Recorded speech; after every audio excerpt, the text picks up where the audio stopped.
Okay.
No structures.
Hey, Lynette. A couple things. Rob texted me and said he's having to go out on something. So, Okay. and then Craig's going to come and talk about fireworks for July 4th. He had talked Okay. with Kelly regarding something down at the bar. So, Yeah, I saw that. I saw the email. okay. So.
No.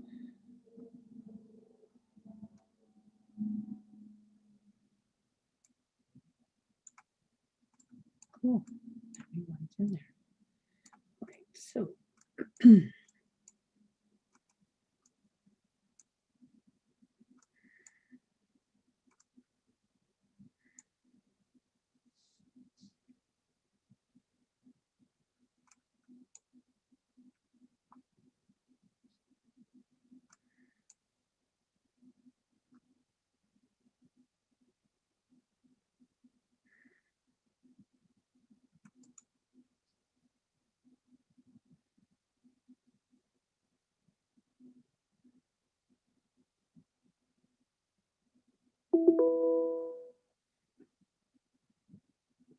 Oh, go to.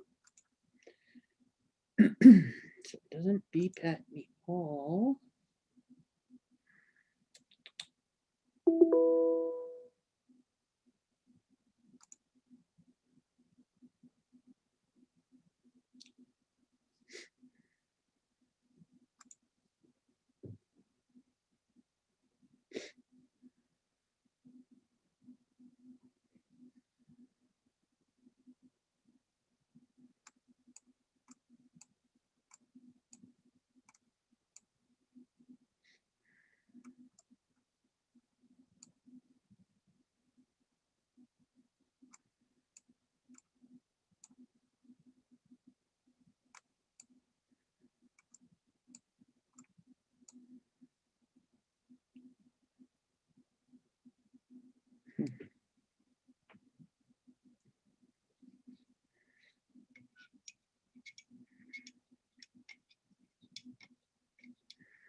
Mm. Mm.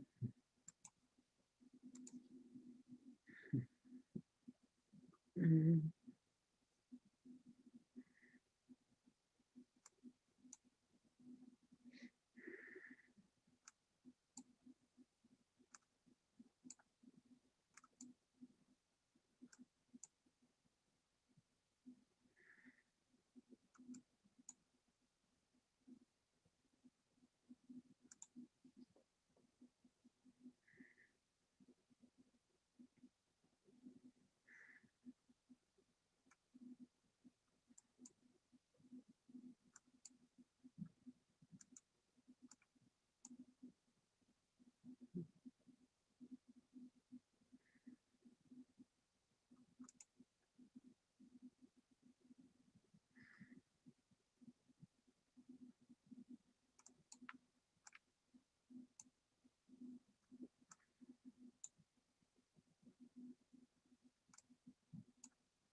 Hi, Deanne.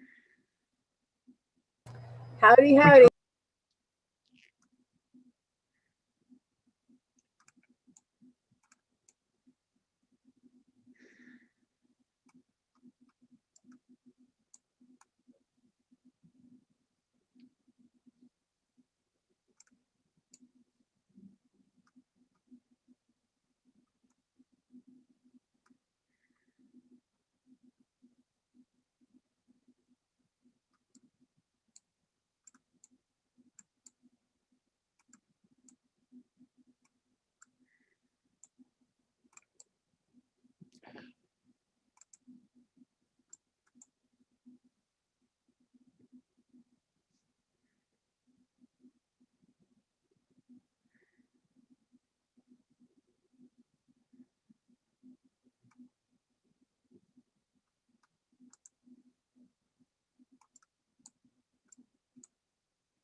Attendees yet.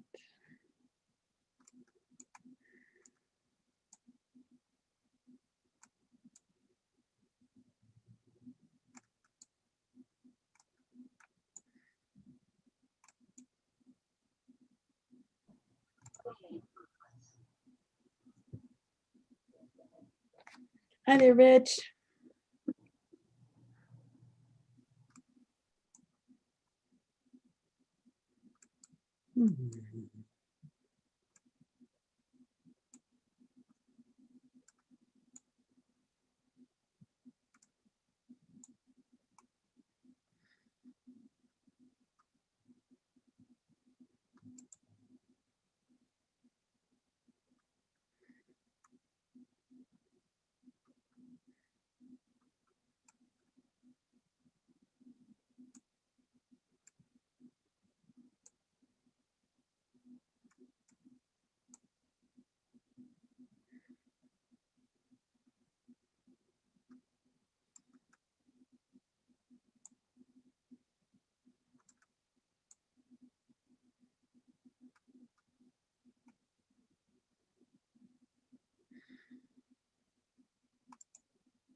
Mhm.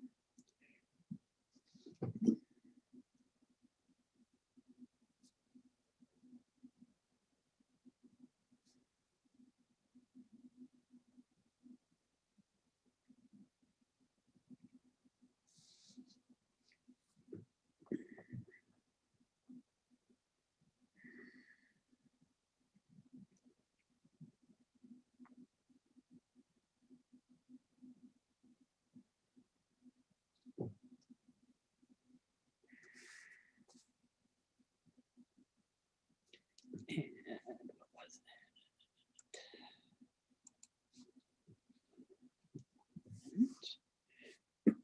that?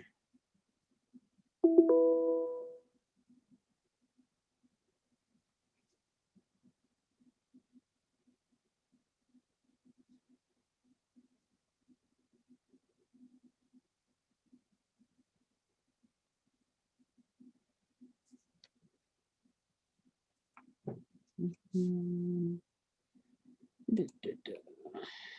Yes. And also,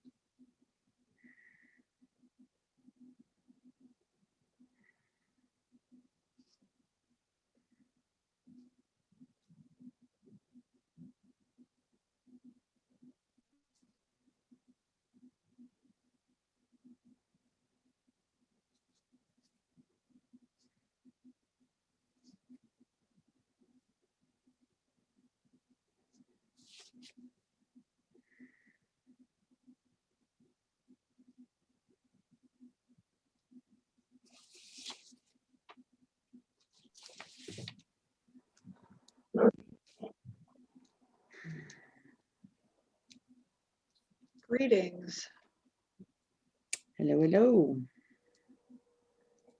my fellow countrymen. Okay, I have no more speech after that.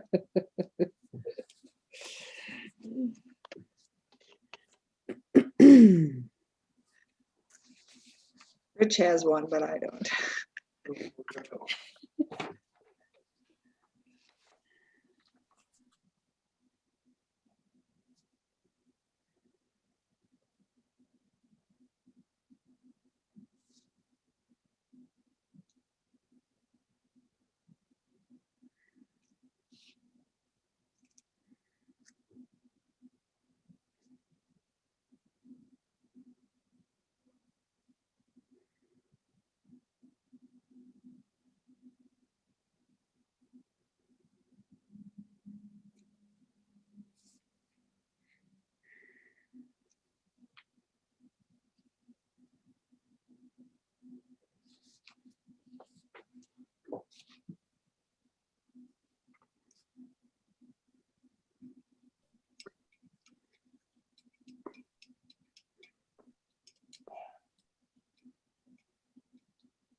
Hi there, John. Annette, how you doing? Good, thanks. How are you? Doing good, thank you. Hmm.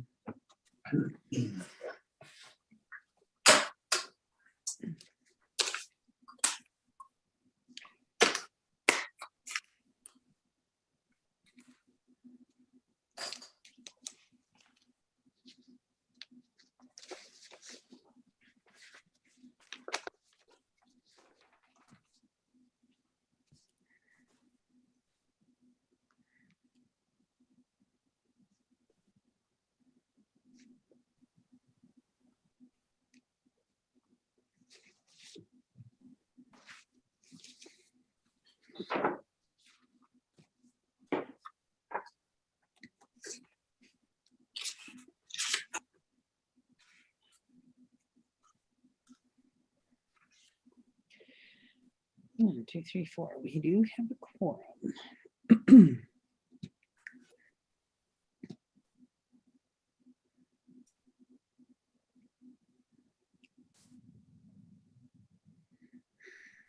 Hi there, Jerry. Hello, hello. How's the weather up there? It's beautiful. Beautiful spring day here too. Yep. Well, we suffered through the winter for this, and then we get the payoff.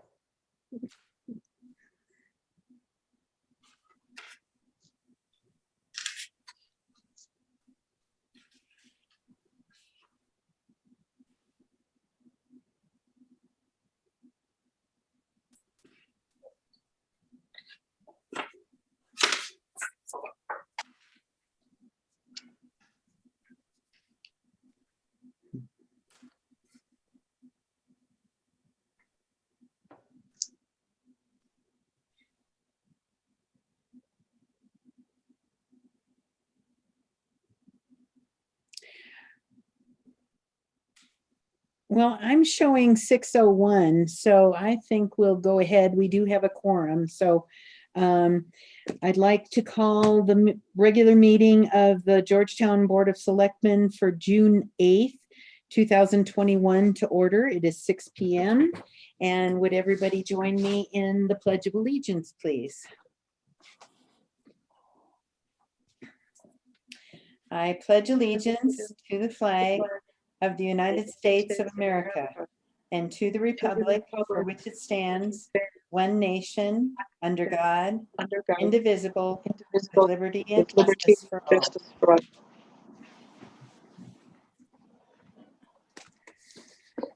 all. Roll call. I am Lynette Kelsey, police judge. Rob Connell got called away, so he will not, or he may join us later, but he's not here yet. So Deanne Powell.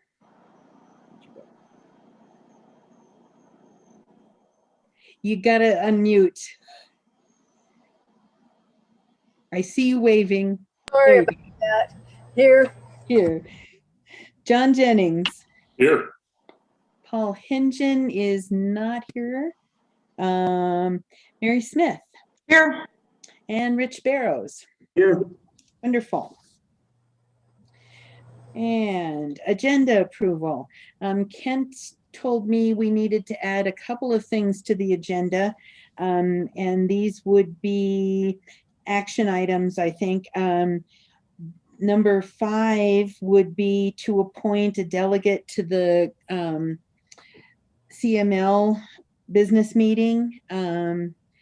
And CML is Colorado Municipal League, and we are members of that. And then number 6 would be to accept the letter of resignation from Paul Boat. He's been serving as our representative on the HDPLC, which is the Historic District Public Lands Commission. So anything else that needs to be added or changed? And I see Paul has joined us. Welcome, Paul. Why don't you unmute and say here, just so I'm not, it becomes public record. Paul? Oh, you want me to say I'm here? Oh, you already did roll call? Yeah, we did. Oh, okay. Just, I'm here. it's okay. Great. Thank you. Okay. Other than those 2 items, did anybody have anything to add to the agenda? Then I would entertain a motion to approve the agenda as amended. I'll make the motion to approve the agenda as amended, John. Second. It's been moved and seconded to approve the agenda as amended. All in favor, say aye. Aye. Any opposed? None opposed. Audience business. Members of the audience have 5 minutes to present any matter of interest not already on the agenda. And I don't see anyone in the audience. So we will move on. Next on our agenda is payables. We have the payables from May 20th through June 3rd, 2021. Any comments, questions? Yes, Deanne. One of the line items is paid to CCR, and the only thing I know of CCR is Creedence Clearwater Revival. What does that mean? Awesome. Awesome. Haven't seen John Fogerty lately, yes. Kent or I'm sorry, my computer froze and I thought I'd lost everything. So I didn't hear the question. The CCRs are the water quality reports that we put out each year. It's an annual report required by the state. So we have to print them up and mail them. What do the letters mean? Consumer confidence report. Thank you, Kent. I'd rather have credence.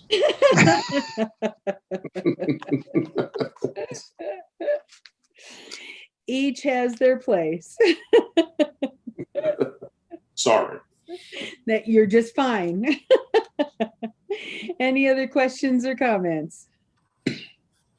I have another one, and this is just something I don't understand. Under collection expenditures, the last bit, there's something called Old Castle Infrastructure.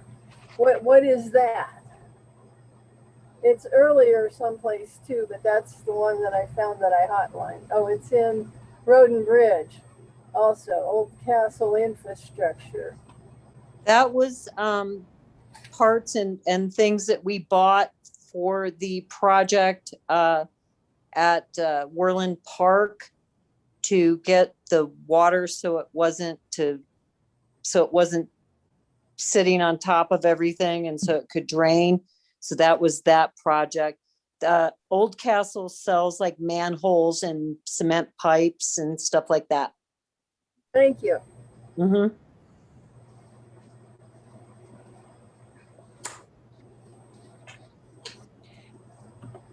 Any other questions or comments?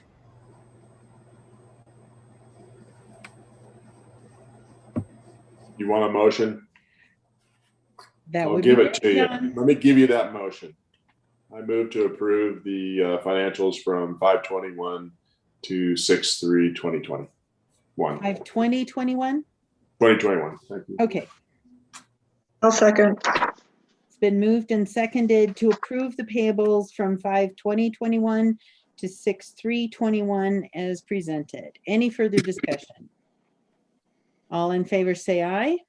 Aye. Aye. Any opposed? Great. Okay, next we have minutes.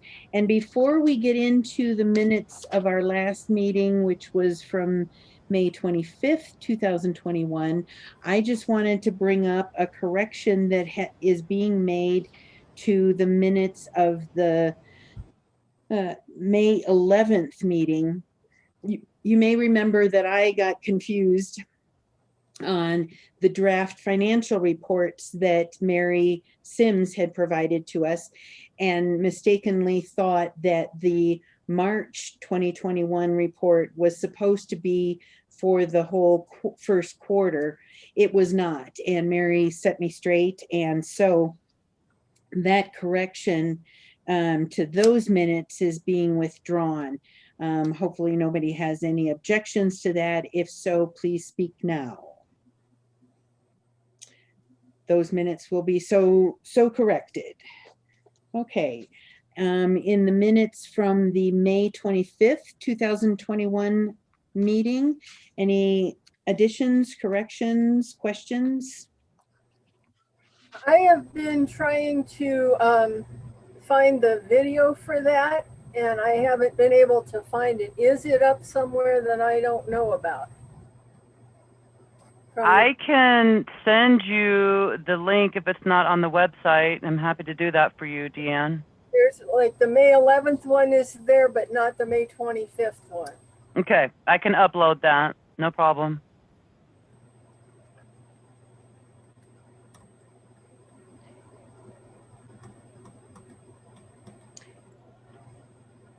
Any comments or questions?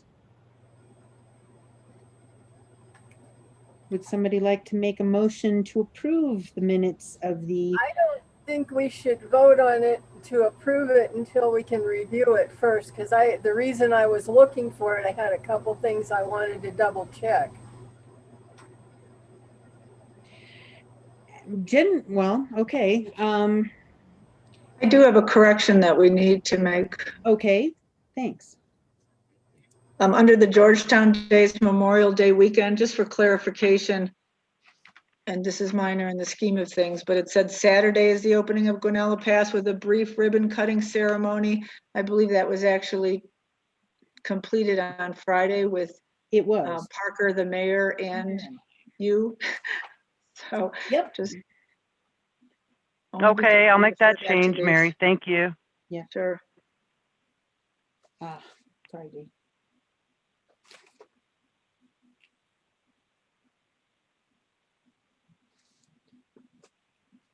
Okay. Any other board member want to wait until the video is available, or do you want to? I'm good with the written record. Okay. Would you like to make a motion to approve the minutes as corrected? Oh, sure. I'll make a motion to approve the regular scheduled meeting minutes of May 25th, 2021. As corrected? That's correct. Sorry. It's okay. I'll second. It's been moved and seconded to approve the minutes of the May 25th, 2021 meeting as corrected. Any further discussion? All in favor, say aye. Aye. Aye. Any opposed? I am. Okay, thank you. All right, we are on to new and unfinished business. Agenda item number 1 is the bathrooms. This is the warming hut bathrooms. Kent, would you like to kick this one off? Sure, although it's not a great subject to talk about, no. But Has to be. the bathrooms have, go ahead, John, sorry. It is if you need one. Yeah, well, yeah. They have been in, not working properly. We have tried a couple different times to get different quotes for the repair. We did have an initial estimate. We thought that was too high. We thought maybe we could do some things internally to try to make a difference regarding it. And eventually we returned and said, no, we need to have the full repair replacement. The water valves that were within the concrete need to be, there needs to be an extensive replacement done regarding that. And then the fixtures within the bathrooms themselves. So it is quite a bit in one sense. In another sense, it gets used quite a bit down at the lake. The fixtures that were in there before were pretty industrial grade. This is going to a different place, and hopefully they'll meet the terms of what the public uses down there, and they'll be more willing to take care of it. It has just become, it was a constant headache with the fixtures that were in there previously. So we were attempted several times to get additional estimates for the project done, and we were unsuccessful. So through the park staff. So this is the quote. It's a company that's willing to do the work, able to get it done. I just stand for additional questions regarding it. Yes, Deanne. I have 2, one of which is, why are we going out of state? Isn't there a Colorado company that can do it? And the second one is, they're talking in their estimate, they're using touchless flush things, valves. That seems breakable, or more breakable than a mechanical one. What is the logic? So that they would flush more often and it wouldn't be left at where it was at. As far as the company's from Wheat Ridge, Colorado. It says Minneapolis up in the what? someplace in one of the paperworks. Hold on, I'm not sure which. If they have Minneapolis on it, it's the company from Wheat Ridge, Colorado. Okay. I didn't see any Didn't Minneapolis. see it. I'm very familiar with their work, and they're a dependable company, so. Cool. We've hired them numerous times at the library, and they've always been fine. Mhm. Just to comment on that flushless systems, we're using them at several clubs that have 200 kids a day. And that is invaluable, especially if there's not someone that can check on them all the time, because it gets really nasty. And that we found that some of those systems have been around long enough now, Deanna, that they're actually very reliable. It just seems like one more thing to break in 5 years, you know.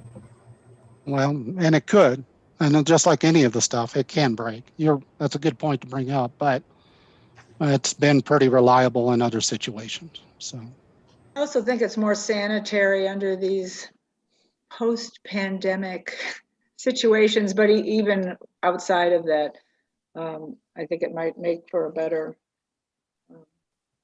hygienic operation. I do have a question though. What's our timeline on this? How long do they anticipate it taking?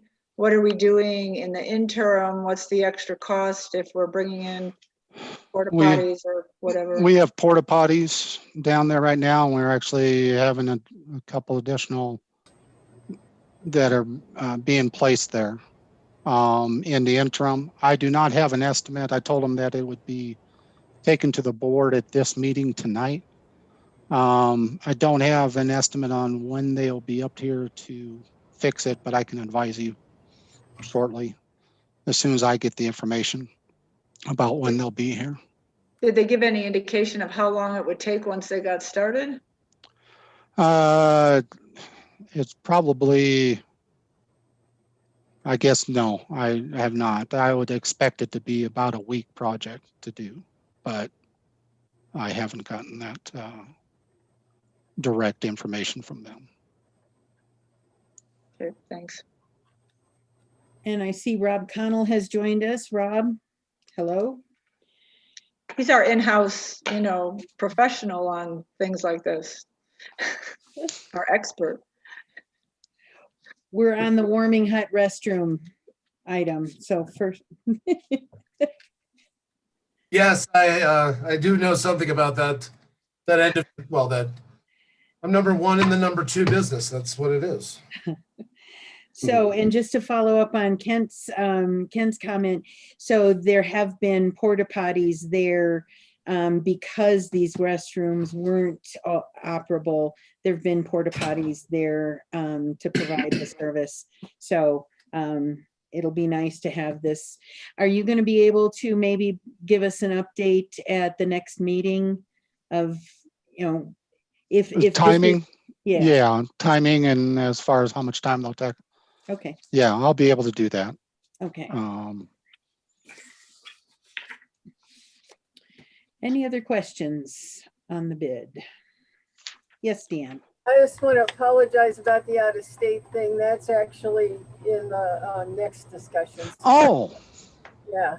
now I'm recognizing where you got that from, Dan. I was going, I don't remember anywhere. Me either. And I'm just sitting going, wait, no, but that goes to the bridge. Sorry. Okay. Cue it up, Mary. I move to approve the estimate from Blue Sky Plumbing, Heating, Cooling, and Electric for a plumbing project for $24,000 to restore the bathrooms at the warming hut by Georgetown Lake. Second. Oh, Okay, it was moved by Mary Smith and seconded by Rob Connell. Any further discussion? All in favor, say aye. Aye. aye. Any opposed? Okay. Next item is the 22nd Street Bridge widening and repair project. Yeah, it's more just the bridge rails. the company titled it bridge widening, and we're not widening the bridge. So But just to make sure. we are adding some width in that we've got actual raised walkways according to the diagram I saw. So technically you're getting you're getting wider. You've got the same driving surface, but some actual designated safer walking surfaces. Maybe. So, Yeah, maybe. so This is bridge rails. It's been CDOT does a biannual inspection of all of our bridges, and they're all offset system bridges. And in fact, we replaced some a few years ago. You know, on Main Street or 7th Street as it crosses the creek, and also 8th Street and 15th Street. They were all different bridges addressed. This has been for quite a few years. A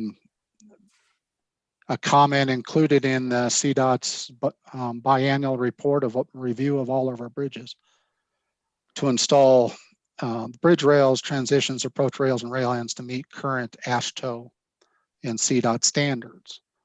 And we have included it in the budget, and then we were able to include it again in the budget this year because there was a problem with the previous attempt to try to do that. So we included it in this year's budget.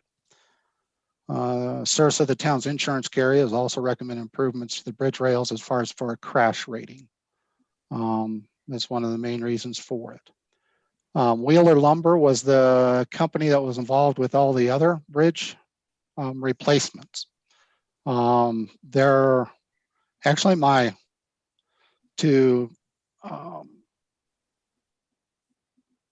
there are other bridge companies, but since we had worked previously with them and they had provided us a quote regarding the bridge rails, we've actually been working with them for a couple different years regarding this project to try to come to fruition with it. The actual quote is a little bit more than what we had budgeted from last year, and that's just because the costs have gone up. Material costs for the lumber have caused a spike in their costs. So they have a quote for $60,115. That'll be for the bridge rails themselves. There'll be some additional installation costs but more than likely our guys may be able to do it, but we'll take a look once we receive them. So that is the quote and the project that's been talked about for a couple different years for those rails across the 22nd Street Bridge. So okay. I have a dumb question. Go ahead, Sure. Rob. Any way that if our town kicks in that we might be able to lower it $10,115? Why? if which town kicks in? Well, you know, you said if our town could probably shoulder some of the work. Oh, no, this Our is for just for budget- the material costs only. So Oh, okay. that's Because for we're getting it budgeted here. 50,000. I just wondered, hey, man, is there any way we can lower that 115 down to 50? Nothing that we can do? No, unfortunately, no. Got it. And I don't want to leave out a panel or something else. with it. No, right. No. With our luck, a kid will fall through. No. Don't say that. Don't say that at all. No. Yes, Mary. Is this bridge going to be similar in appearance as the 15th Street Bridge that was replaced Yeah, I a would- few years ago? I mean, I would are say we going so. to have some consistency in design? Yes. And was that one installed by our crew or was that installed by contract? Actually, I don't know. That was think it was- before my time. I think it was in-house. I believe Yeah, so. B used to be the guy who did all the bridges. Well, I know, but that one wasn't all that long ago, so I don't know if he Oh, would have been involved in that one by Cooper's. Yeah. That's the one I'm thinking of. I mean, that's a nice design. It just makes sense that we're having some consistency in design.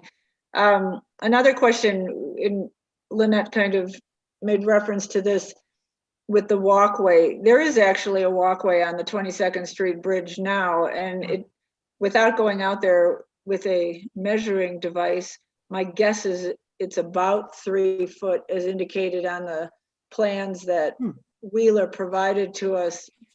But do you know offhand, are we adding to that width, or is that to match the existing width of the walkway?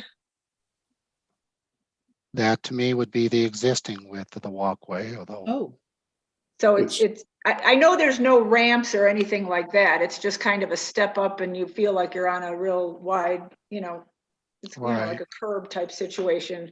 And it's only in front of the, part of it. There is no ramp or other, It's drawn to show it adding. it's drawn to show the 3 feet and it's drawn to show the ramp. So, but I was just curious if, as Lynette had referred to, if it was wider than the existing walkway. It'll be it looks like double the existing. Well, then that would be more like 6 foot. Yeah. You really think it's gonna be 6 foot on either side? Because there is a walkway on either side. Just one side, unless there's that on the other side. They've drawn it as doubling the walkway on one side and just bumping up a curb on the other side. that's the way it looks to me too. Yes, Deanne.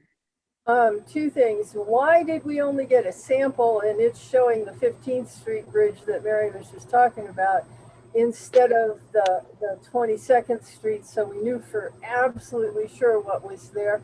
And second, will there be some sort of a railing or barrier between the drive lanes and that side of each walkway so that if some drunk fisherman gets to be wobbling, they can't hit somebody on the walkway? Well, it is raised. I mean, it's raised as much as any of our other bridges that have adjacent walkways. I do see what you're saying, though. The diagram, actually, they pulled out the 15th Street Bridge. 22nd Street Bridge has a walkway on both sides. The 15th Street Bridge does not. So Okay. my question would be, is this design going to incorporate a walkway on both sides Got it. with the, transitional ADA, if that's the right, reason for the curb and all that for this new bridge? that, I apologize. You're bringing up a question that I did not It didn't identify. jump out at me either. So thank you. Yeah, I missed Because that what one. I talked to them all the time was regarding the 22nd Street Mhm. Bridge. They just probably pulled the plan that they'd drawn for the 15th. They and they drew brought up the Or they were wrong, trying to be wrong consistent, set. like Mary said. Do the materials then account for the sidewalk or the walkway on both sides? And so I'm certainly for bringing this bridge up to a better standard, but when we do the motion, let's make sure that it's addressing the double walkway and the, Sure. whatever Yeah. kind of thing that needs to be, because they're obviously going to be providing more material for that, Right. handrails and everything. No, the material cost that he had provided, we had talked regarding the 22nd Street, so I do not know why the 15th Street diagram is included in there. And he had taken specific measurements of the 22nd Street Bridge, although that was last year. That wasn't this year. He just updated the cost proposal for this year. But that is something that I need to confirm with Wheeler. So.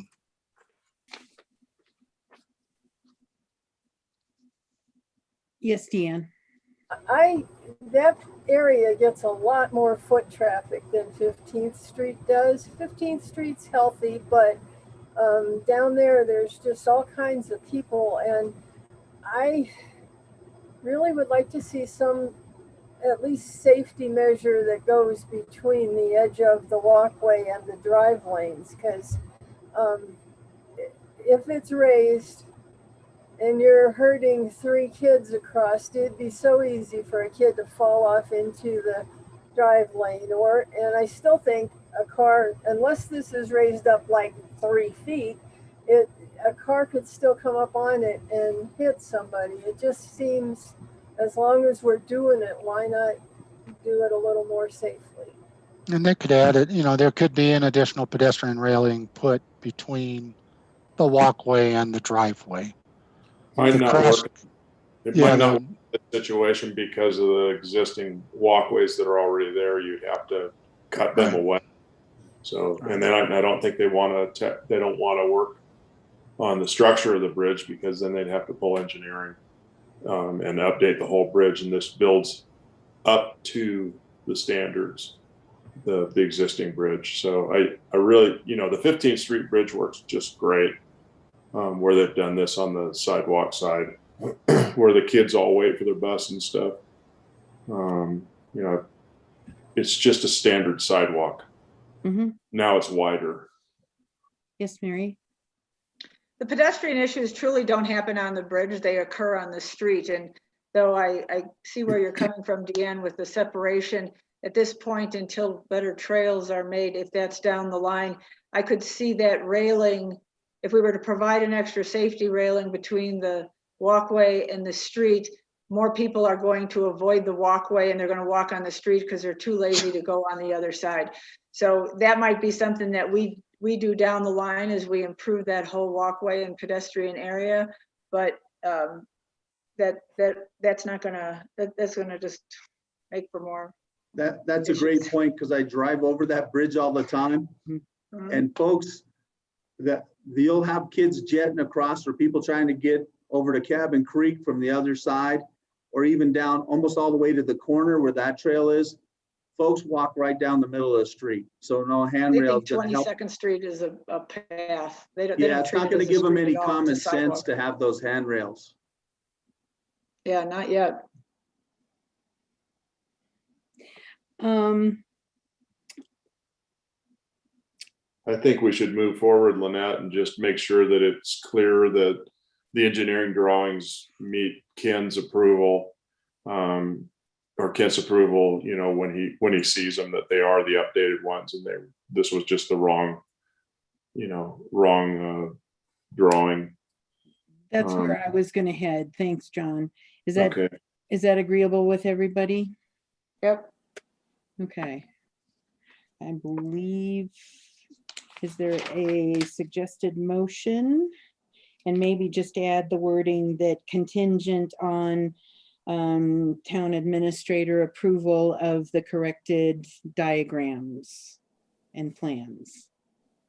Does I'll that put make my sense? stamp of approval on that one. I move to approve the quote from Wheeler LLC for $60,115 for the 22nd Street Bridge rail replacement.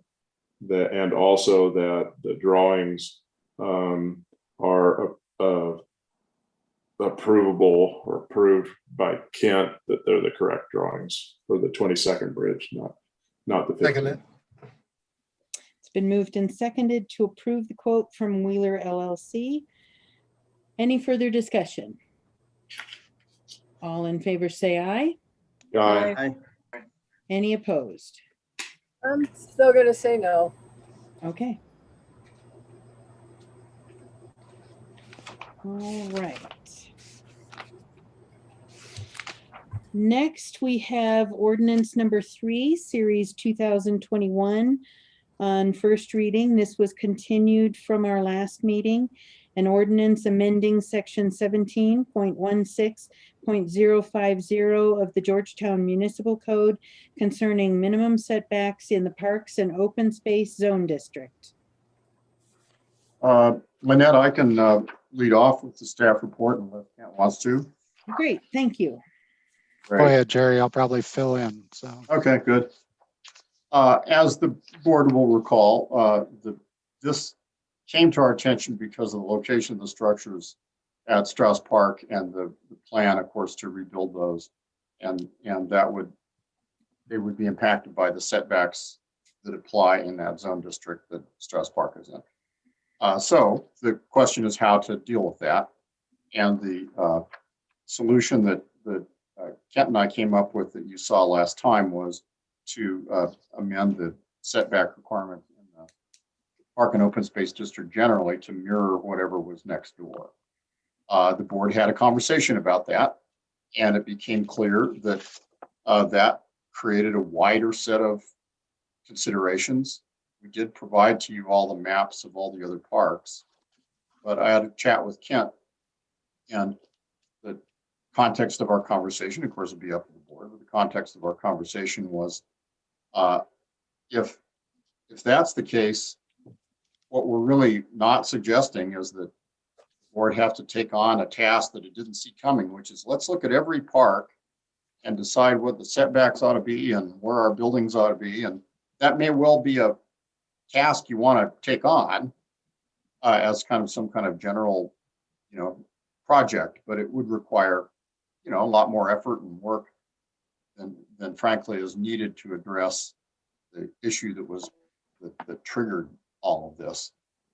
And so we looked at the other available processes under the code, and those are on the second page of the staff report in numbers 2 and 3.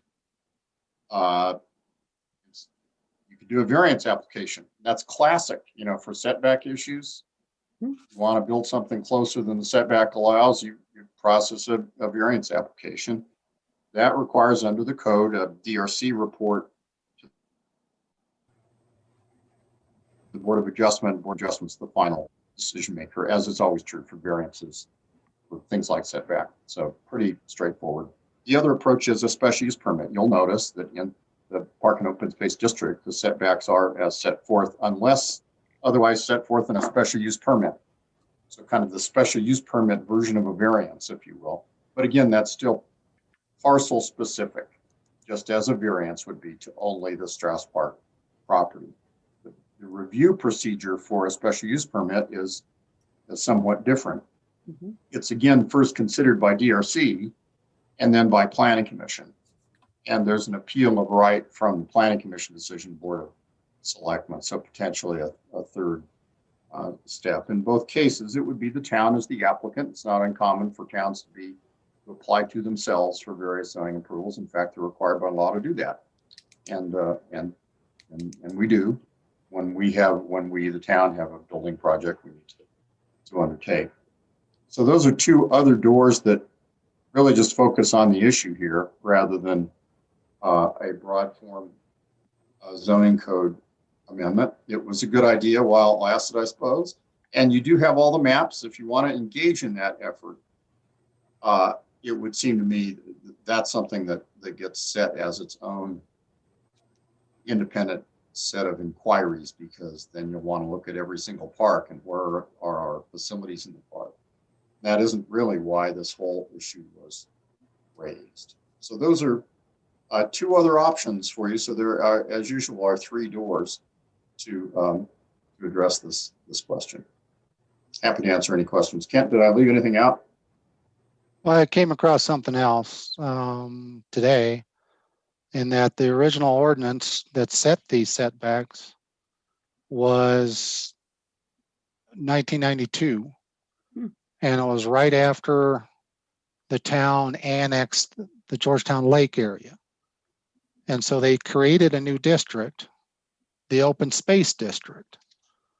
And actually it was called Public and Open Space District with ordinance number 442. And so it was intended for the lake area and additional areas wherever it was identified. And then in 2001, it was contentious. The ordinance that basically updated the zoning code in 2001 made it parks and open space district instead of public and open space district. And apparently, and I can't find anywhere in any conversation, any of the recorded minutes or anything, where it was discussed. But the setbacks, and I could see the parks and open space district, the setbacks being for the lake, but then to apply it to all the other parks, I don't know if it's ever come up. So that's kind of where the genesis of the the issue came about. And I don't know why it was left alone, but it could have impact. And like Jerry says, there's a specific issue and then there's a general issue. You know, the specific issue is regarding Strauss Park, regarding just the booths, and there's structures in other parks that do the same thing, that violate these setback things.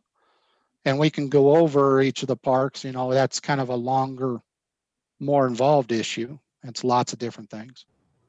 And we did provide you a bunch of maps and different types of things, and I can point out different things to you. I'd be happy to do so. But I think Jerry is, you know, putting forth, should we just address the specific issue? Or should we address the general issue, or should we do both? And how would you like staff to try to handle these things? So, But we do want to avoid a sort of a Ron Rock cycle, Yep. You know, and whatever you want us to do in terms of bringing it forward to you. And so I think you've got the range of choices available, and we just need to pick a path to go down. Okay. I'm really familiar with how variances work, and you know, the Board of Adjustment has to be convinced that there is a hardship, and I think that case is easily demonstrated in Strauss Park because of its dimensions and the needs that we need it to fulfill. But I'm not real clear on how the special use permit process would be applied. Well, this particular zone district says these are the setbacks Mhm. unless by special use permit. So the special use permit would not be to permit the use of the park. That use is already a use by right in that zone district. It would be a special use permit to permit the location of a structure within the setback. And that would be the narrow focus of the special use permit.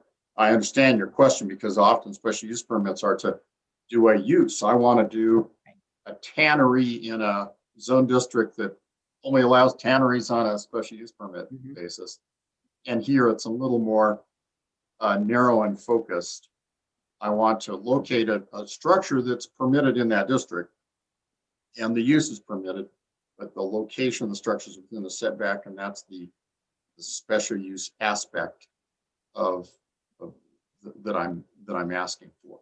And the only reason it's even available, rather than just straight variance and let's just do that and be done, is because the setbacks in that zone district say 15 feet or whatever they say, unless otherwise by special use permit. So that indicates to me that that is an available door. I agree with you that it's probably more process than necessary, because in any other setback incursion question, you just go straight to Board of Adjustment. It'd be up or down. Obviously, you hear from DRC first. DRC is well positioned here because they see park plans as well, so they know a lot about this project and would be well informed. But theirs is a recommendation to the Board of Adjustment. Okay. Absolutely. Thank you, Jerry. Yep. Any question? Yes, Rich. Yeah, what process expedites getting the thing done? Special use, variance, what gets it done?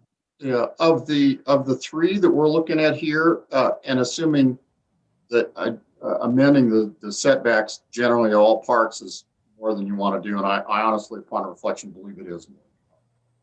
Of the other two, the variance process is the shorter one, more direct, and it's the more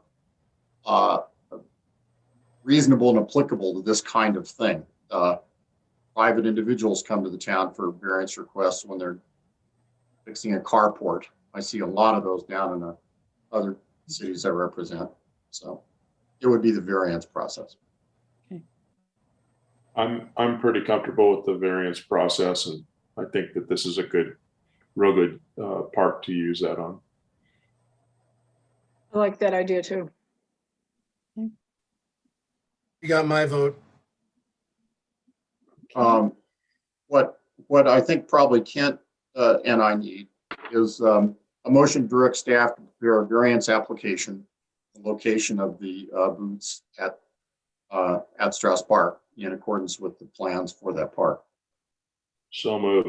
Whoa. Before we get too far into it, do we need to include any other structures that are contained in the Strauss Park plan? Wouldn't that be in the application? They just identify the different structures.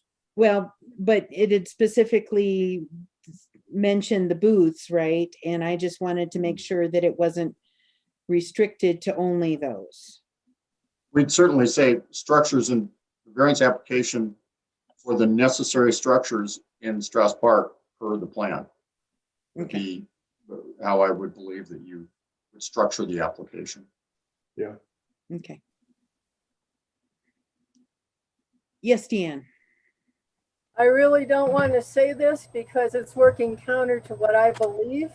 However, I don't understand how a prefab bathroom can be put on the historic commercial area. So just exactly what you were asking should apply to the bathroom too. It shouldn't be there altogether, in my opinion. It should either be in the park or not exist. But prefab in the historic district is unacceptable. Okay. Yes. The bathrooms on the 2 lots of Strauss Park that are historic commercial, the setbacks in historic commercial are 0 feet. So it wouldn't violate the setbacks. Okay. And that's why the bathrooms would not be included in any variance application. Leaving apart the other questions of whether it's the right thing or the wrong thing to do. Just regarding the setback issue, it wouldn't violate the setbacks. Okay. So, Okay. We'll need a motion and a second so that the staff can prepare the necessary applications. So I made the motion, right? So we need a second. Yep. I'll second. Thank you. Second. It's been moved and seconded to approve staff to prepare variance application for location of buildings in the redesigned Strauss Park. All in favor, say aye. Aye. Any opposed? I have a statement I'd like to make. I believe this entire design and project as presented by DMH Designs is counter to Georgetown's best interests. The changes will damage Georgetown's historic character, economic-based businesses, and well-being. I don't think the zoning should be changed unless a suitable plan that's historically functional and correct is created. I vote no. Okay, thank you, Deanne. All right. Lynette, could I ask one more question regarding, Yes. We've taken care of the direction for the specific issue. And there will be additional issues regarding how this occurs in other parks. When it occurs in other parks, should we, do you want to address this issue right now, or do you just want to leave it until those other issues come up and we may choose again to pursue a variance application regarding those situations instead of addressing the general code section regarding the setbacks themselves? Just want a general consensus. I'm not looking for exact direction, but I can see this having to happen again, or there's other structures that are issues. So, I'd like to do it on a case-by-case basis. I think every park is unique, and the surrounding neighborhoods and the sizes of the parks. Yep. You know, there's certain structures there, they're kind of grandfathered in, but that doesn't mean that we're going to say, oh, because we've already violated it, or, you know, we're within those setbacks, we're going to continue to do so. So I think we need to do it on a case-by-case basis. And I agree. I agree. okay. Yeah, you have too many different types of variety neighborhoods and historic districts and newer stuff Yeah. by the lake, I think you have to take it case by case. Okay. That makes sense to me as well. Well, I just wanted to bring it up and just make people aware too, that it is, I was kind of surprised. So I just wanted to Yep. bring awareness to it as well. So. Yep. Okay. Can I ask a question, please? This is Jen. Yes, Jen. Are we considering ordinance number 3 on first, that was first reading then, or? No, there's been no motion now on that ordinance, and there Okay, just won't be further action on it. If at some point Okay. the board wants to bring it back, they can, but what I've heard in terms of consensus is they want to look at problems in parks on structures as they arise, not sort of ahead of time. And that's, okay, that works. okay, thank you. Okay. Yep. Thank you. All right. Agenda item number 4 is appointment of police judge pro tem. I And nominate John Jennings. Awesome. It was a rough 2 years, let me tell you. I take that as your acceptance. That would be my full acceptance speech. okay. Thank you. I really appreciate it. Any other discussion?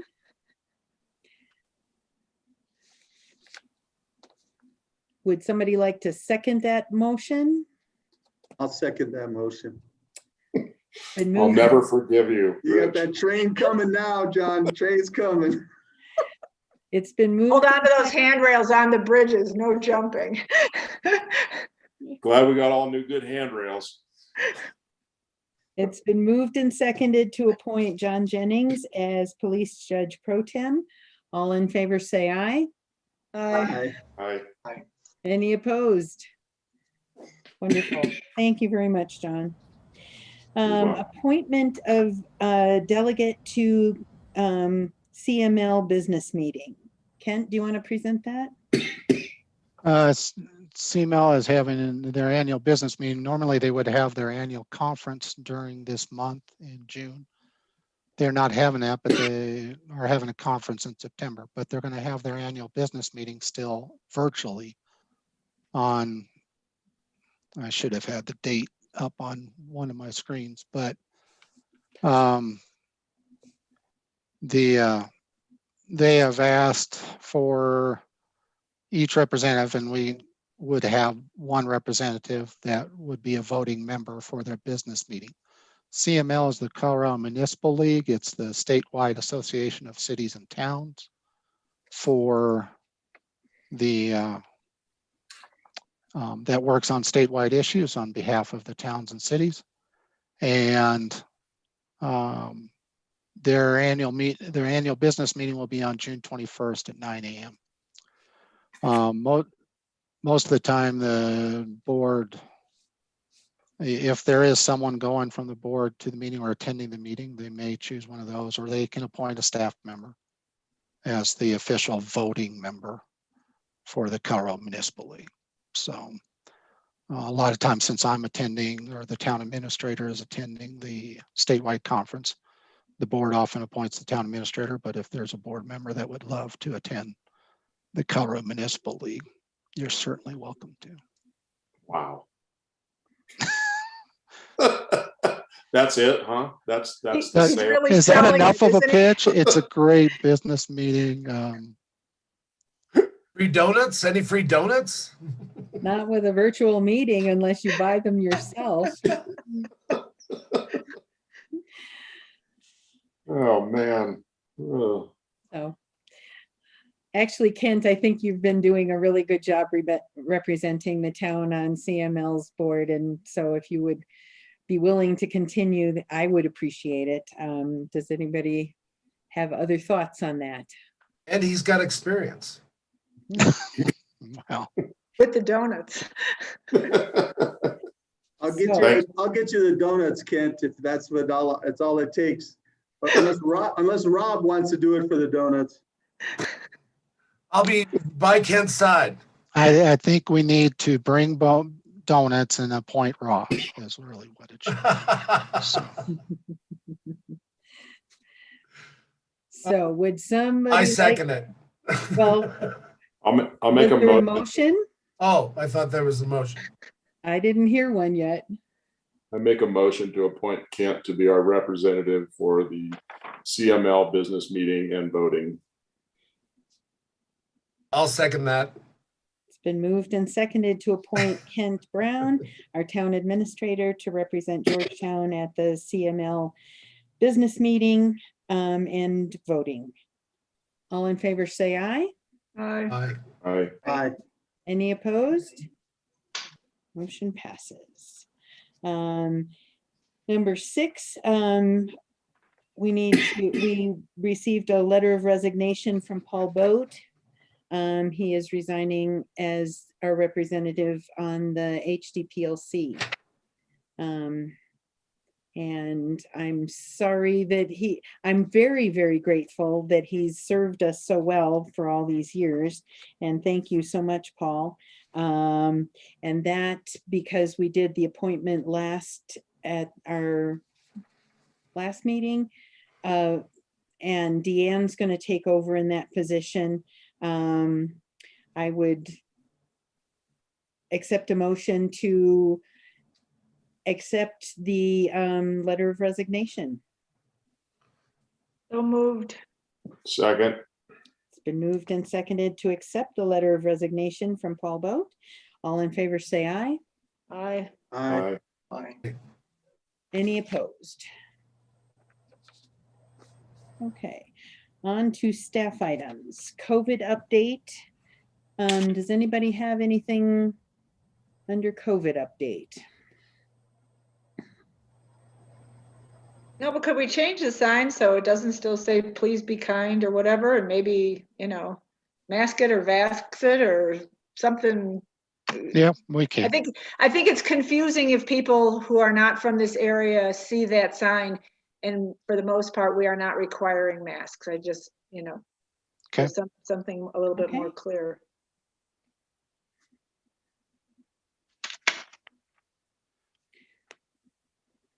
Okay. Anything else under that very broad heading? Okay.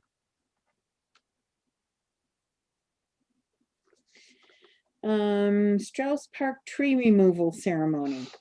I think a date is being set. Is that correct? Yeah, after it keeps getting changed, yes, because of different people participating and saying either they can or cannot participate. So we had to change it again. We have the sign now and it'll be set for next Tuesday, June 15th at 6 p.m. It'll just be a ceremony regarding the removal. The tree won't actually be removed, and we'll take any axes away from anyone. When But will the removal happen? Or chainsaws? the removal, I have not gotten the actual date from the company as yet. I am calling them on a daily basis, and I may ask you, Deanne, to call them instead of me. Maybe your voice will be better than mine to get the correct answer for it. So Real whiny and nasal. no, not like that. I'm just meant somebody else because they're not responding to me.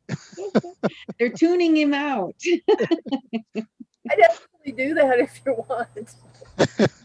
I'm just kind of joking, but I don't know. I got to find the leverage point to get them to call back. So they're just busier than anything. I mean, it's the time of year where it's beyond busy for those guys, but I need to get an actual date. And what I really want is the confirmation on the cost for transplanting tree and that subcontractor is willing to do that.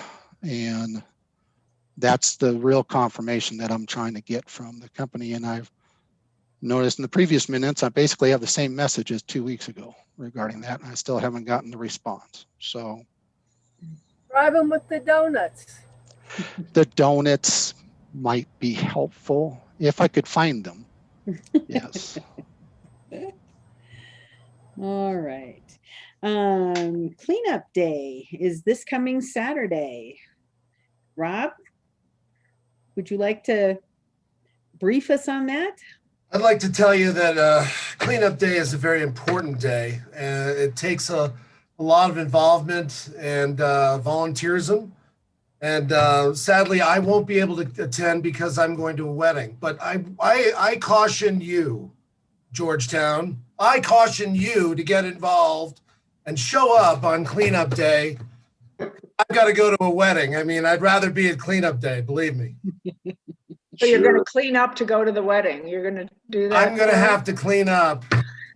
Well, if it's not your wedding, what's the big objection that you've got to going? I don't understand that at all. If I don't go, I won't have a place to stay. Oh dear. Uh-oh. Wear a wig.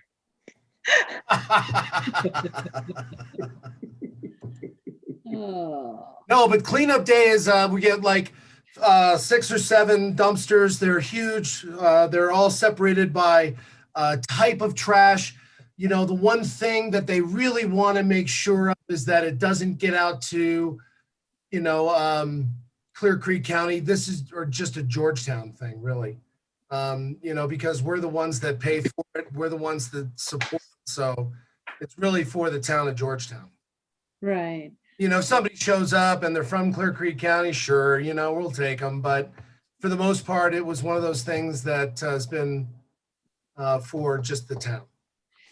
So I was looking for, I thought I saw just a call for volunteers, but I'm not seeing it in my email. So volunteers should go to the parking lot next to Mountain Buzz. Correct. That's where the roll-offs are going to be between 8 and 1 o'clock. That is They will correct. need help. And they will have bags. They usually have bottled water, some granola bars, things to keep people revved up, and we need people to pick up trash in public places first, and then we start accepting the private trash that people are trying to clean up out of their yards. Yes, Deanne. What Rob just mentioned, you know, we're going to have all these. What does it actually cost the town to do this? What's our approximate budget? I've never seen the bill. Oh, It's, yes, it's you the cost have. of the Yeah, I've dumpsters. seen it. It's been in the payables. I've never seen the bill. It's the cost of the roll-offs, to so it. it's about 6 roll-offs. But How much is a roll-off? And we get a discounted rate from, and this Doyle? year it's being done by Doyle, Chris Doyle. Doyle. Yeah, Doyle, not Timberline this year? correct. Okay. So I don't know what the cost will be then. Timberline, I think, usually ran around $4,000 Per or all?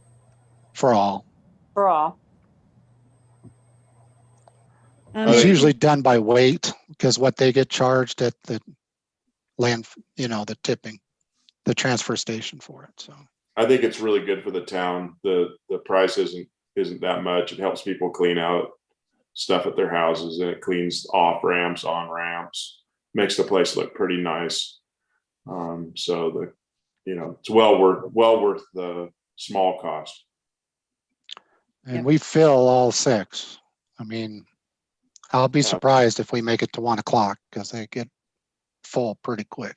Yeah, and as soon as they are full, they start calling to have them hauled off. So that people, I mean, we used to have situations where they didn't get hauled off right away and the trash continued to accumulate, which was kind of a disaster. So They do close it down after a while, and they don't accept anybody to drive through. right. They kind right. of regulate it that way. Rich, did you have a question? No, it's just, my wife and I usually have a section that we clean that goes over toward the lake. And, but I actually I won't be there because we're doing a big March for Peace. Ah, So, but my wife does already have her own gloves and pickup sticks. We've actually graduated where we have pickup sticks. So since we're older now, they work very well. No, you're just professional now. You're experts, All okay? pro. Smarter. You work smarter, not harder. yeah, yeah. Very, very few people use the word professional or smarter with me. So, that might be might have Wow. misspoke. March for Yeah. Peace, that's the best excuse ever. Rob's those gonna go paid there wedding. after the wedding. Yeah, I've scheduled to rescue kittens from a burning building, but That's a good one. March for Peace, I love that. It's good. Yeah, Hey.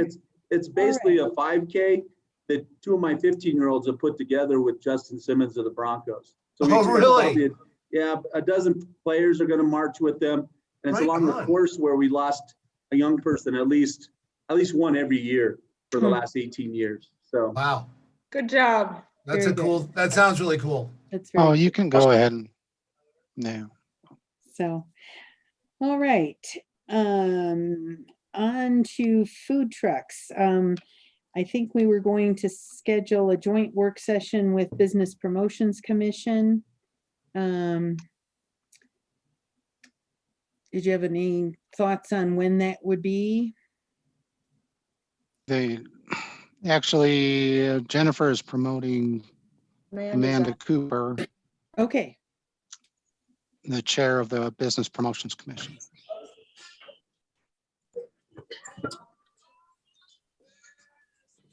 how's your audio? Video on here.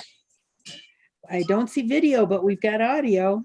Awesome. Sorry, I'm at work. I apologize. I'm like running to my office to hide, which is why you guys are getting higher.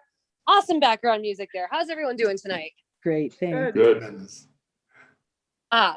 So as far as a joint work session with Business Promotions, and I apologize because I just joined the meeting. Is there a particular date or time that you would like to see us?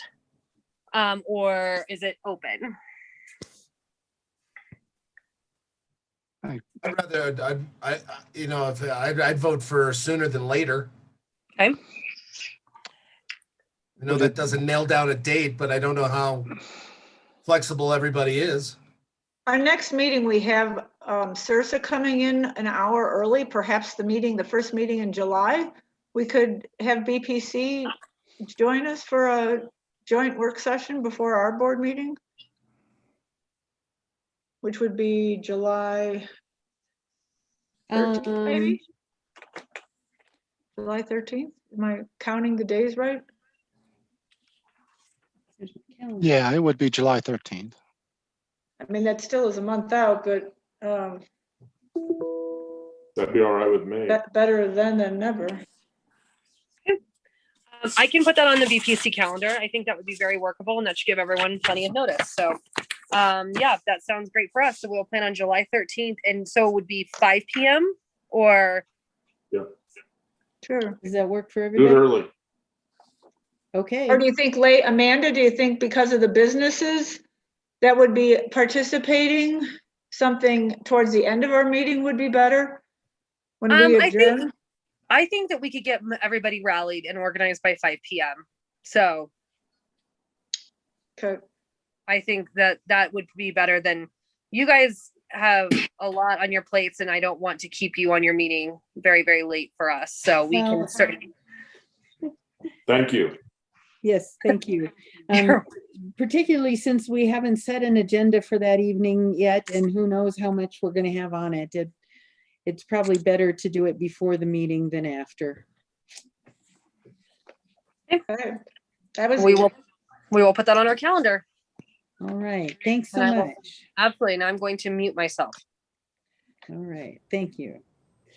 4th of July, there are plans being made, and Craig Abrahamson is joining us now to propose something. Well, I wanted to hear what the other plans were first. Well, I think there's a parade, right? Oh, okay, all right. And a barbecue. Barbecue in the park, music. Well, let's bring back fireworks. Okay. Tell us about that, Craig.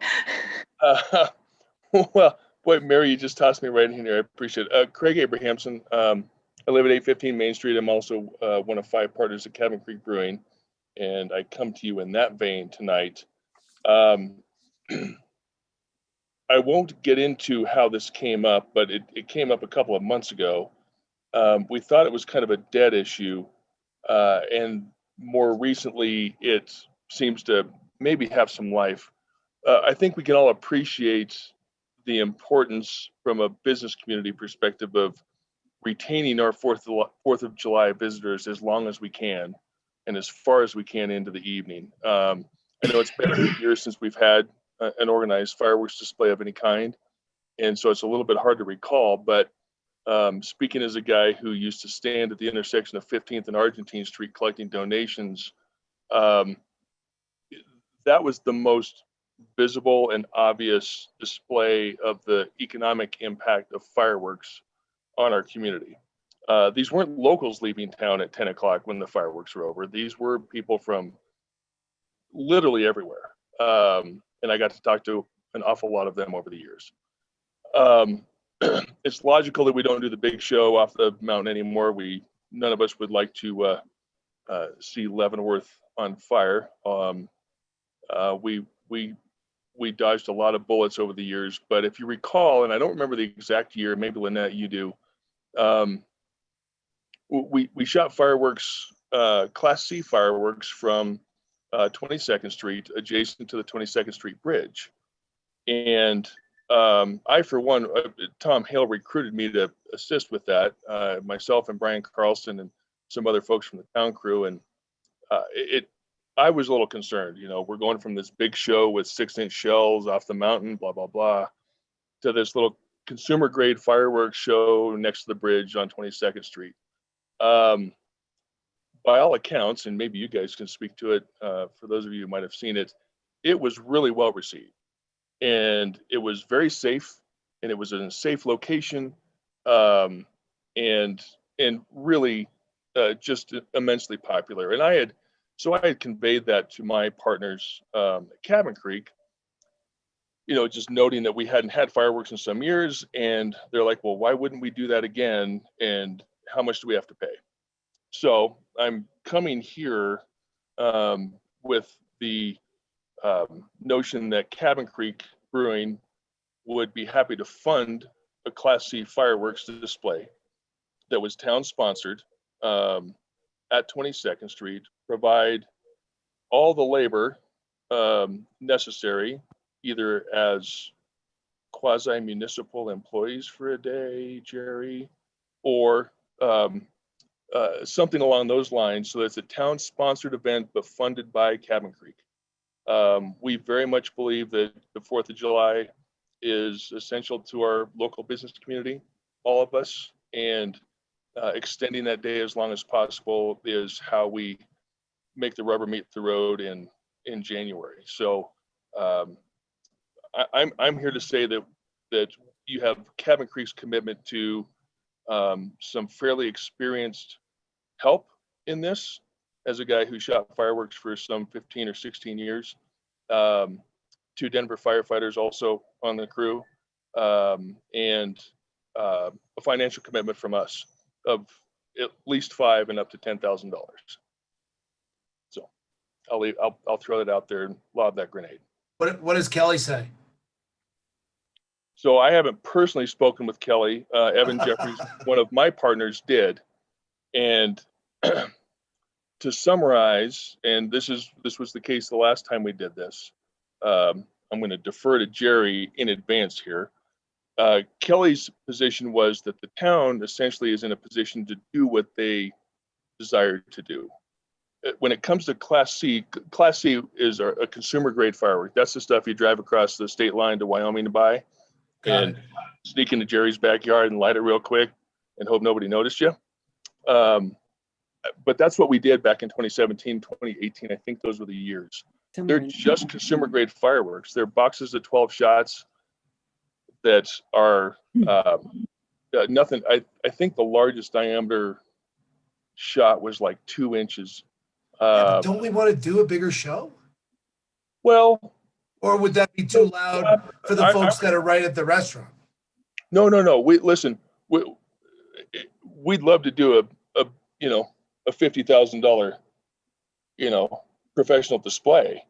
We've never been able to pull that off in Georgetown. So you start budgeting right now for that, and we'll get that done next year. But for this year, we think we have an opportunity to help all of our local businesses rebound from what's been a pretty tough year in a safe way, in a way that costs the town no money, although we would welcome other businesses to contribute. We'll just add that to the kitty and see what else they'll sell us in Wyoming. And but anyway, I talk a lot, so I'll shut up now. I think it's great. I thank you very much for proposing it and for being willing to fund it. I guess my one concern is the traffic control. Where are people going to watch this from? Because we used to fill up when we did it down by the lake. We did it at least 3 years, I think. At least 2 that I remember attending, but could have been more than that. And we filled up that whole Bighorn Crossing area with people in cars. And I'm just a little concerned about how we would line people up to be able to see it. It's a great thought. It's a legitimate concern. I think as I've thought about it, I think working with the town road and bridge crew, I think there's some opportunities for us to create some observation areas on the west side of Argentine Street, where we currently house 100,000 tons of rotomill, and other locations similarly. You're right, there's not the same kind of singular legitimate location, but I think we're fairly resourceful, and if that's our biggest hurdle, I feel like we can probably figure that one out. That's my personal opinion. But could we manage that event parking area, which is part storage for road and bridge materials? Could we manage that well enough to, get quite, I mean, I don't know how many cars you could reasonably consider to get in there. I don't either, Linda. I haven't done the math on that. I can offer a solution. If you have a big enough display, it goes high enough where nobody has to leave their house. Well, and you would be surprised at how high these Class C fireworks go. I was surprised as the guy who was shooting them, because I was worried that everybody would be disappointed. It was the first year we hadn't shot off the hill, and those were like legit 2, 3, 4, 5-inch shells. I mean, World War II kind of stuff. And we were shooting these consumer grade things, and you would be surprised. You can see them I would say you can see them legitimately from 15th Street. And then if you're on the hillside, you can probably see them as far as your place. Oh, I know. I know I have. But I mean, I didn't want to say, oh, I can see them from my place. But I mean, the sound is what you won't get the farther away you get. They're a little bit different that way. Could be viewing areas on the other side of the highway too.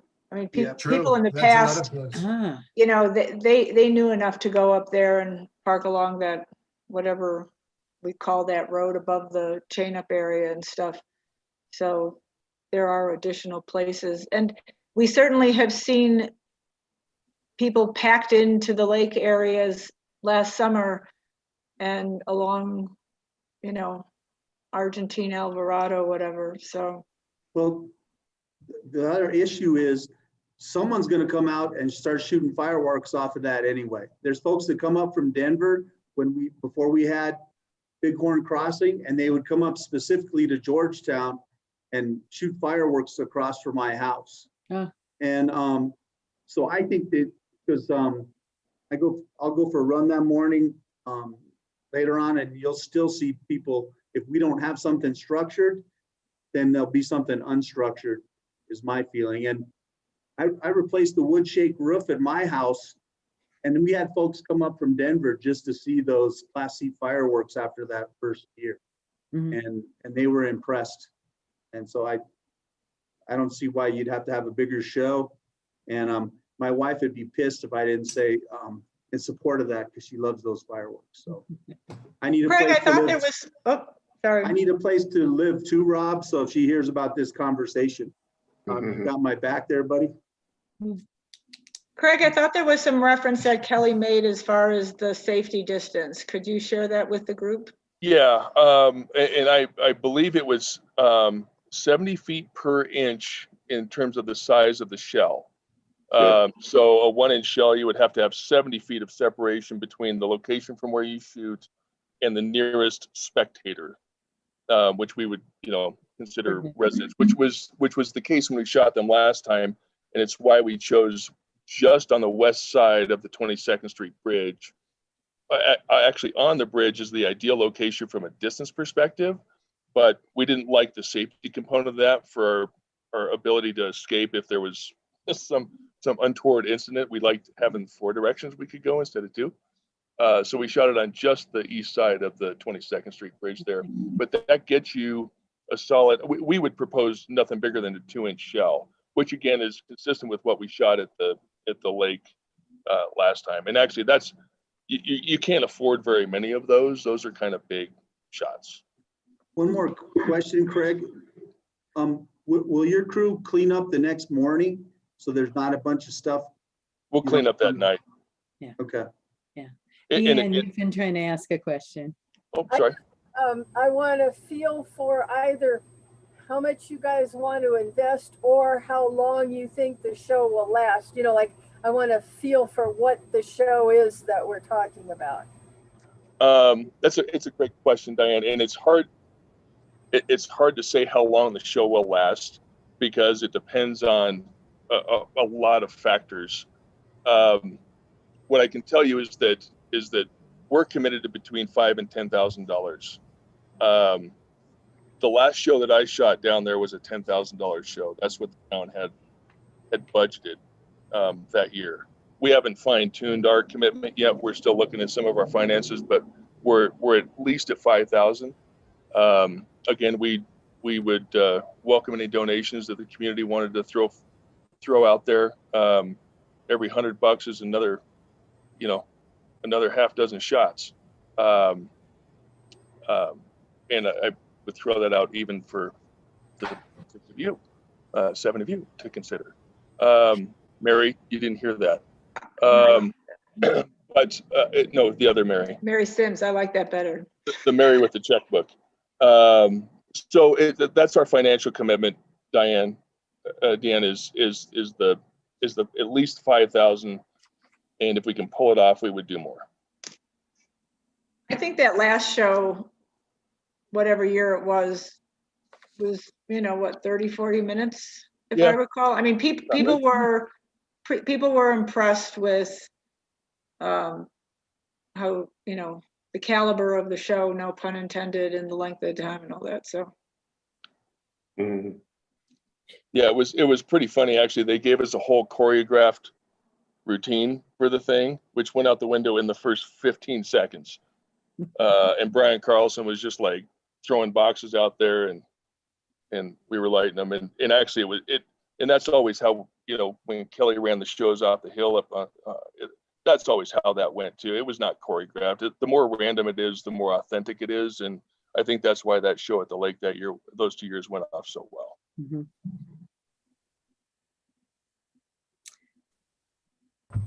Okay, any other questions or comments? Jerry has an opinion. Just from a process standpoint, as long as the board's in support, the things we'll need to organize will be the check-in with CIRSA, which I'm sure will have an opinion, but a lot of cities do shows, and so CIRSA isn't going to say no. They may well have some guidelines or something that we should pay attention to, and that will help us in terms of our insurance. Number one. Number two, there's a statute on authorized volunteers for municipalities, and I'll dig that up, and that's the category that the persons that would be doing the work and lighting them, et cetera, that were not city employees fall under, and there's, I think, a form for it. Been a while since I've had to worry about that statute, but I know it exists, and it's really kind of designed for situations like this, kind of one-off event type things. And so we'll need to dig that up and make sure if there are waivers or something, we get those out and signed up. Other than that, I don't think there's a lot that the town can accept the donation either in cash, or more likely what I'm hearing will be Cabin Creek will buy the stuff. So they're really donating it in kind, if you will. And so there's really not a money flow requirement that we have to worry about receiving money and then spending it. I think probably is the easiest way to handle it. There may be some, obviously some town staff involvement, probably the PD in terms of traffic control, et cetera, but you do that for all sorts of events already. That's territory that's familiar to you. So the two things on my list to pursue would be checking in with CIRSA and making sure whatever protocols they have, we're aware of, number one, and number two, digging up the volunteer statute, making sure we kind of paper up the relationship between the town and Craig's people, and not hard to do. The rest of it is up to you in terms of policy. Yes, John.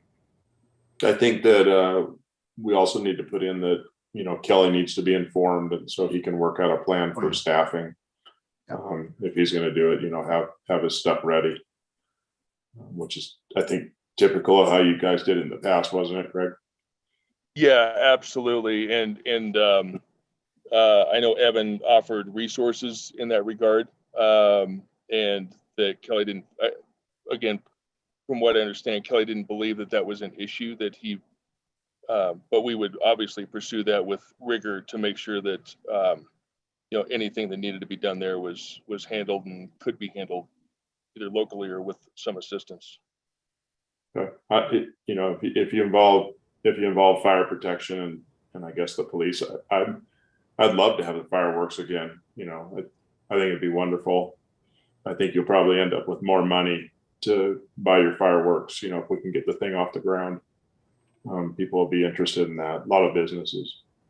Well, and I do want to emphasize that this probably seems self-promoting for us, and to be certain that there is a self-promotion component, but many of us remember what 4th of July used to look like. And it's dwindled a bit over the years. I used to run in front of a 2,500-pound brakeless hose cart in long underwear down 6th Street, and that wasn't a good idea either. But we want to maintain as much as we can in the experience. And my motivation personally, this is for my kids. I remember the 4th of July in Georgetown as a kid, and I feel like my kids have lost that.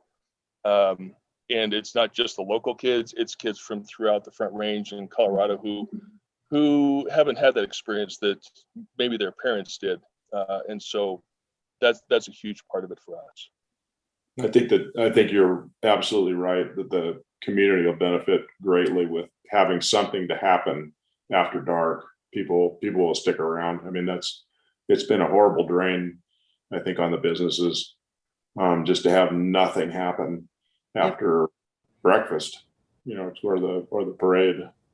Well, or after the barbecue is usually when it, after we didn't have hose cart races, and we didn't have bucket brigades, and we didn't have evening bingo to keep people around. And as soon as if they even stay for dinner, they're gone right after dinner. So I agree with that. It'll help. Keep people. I'd like to say thank you very much, Greg, for putting this together. Yeah. Deanne, well, we value our relationship with the community. Deanne, sorry. No problem. Yes, Deanne? I wanted to say thank you also, but I also think we need to specify that they're C in any kind of advertising we do, in case somebody's really has their heart set on the big boomers, and then they can go down to Arvada or something, because, and in a lot of ways that's better anyhow, because it's the more homey people that would stick around, that want it to be closer. But thank you for getting this together. This is cool. Team effort. Yes. I'm seeing lots of thumbs up, so thanks again, Craig. All right. Any other? We would propose to pursue this obviously with Kent, Randy, Kelly. I'd also like to pursue it with Amanda and BPC, visit Georgetown, and let's make the most of this for our community. And Yeah, make sure, that if, I see fireworks lists in the Denver Post, for instance, and it would be really nice to get some coverage, as long as Deanne says, they know this is the small hometown version of, the big city. So our social media guru Patrick can frame this in a family-friendly, personal fireworks display that'll be very successful. okay. How about we, make a motion to direct this staff or help with this somehow? Is there some way that needs to be crafted for staff to be authorized? Sure, proper motion would be to direct staff to work with Cabin Creek Brewing, the fire department, in making arrangements for and bringing back a finalized plan to the board for a fireworks display on July the 4th. So moved. Second.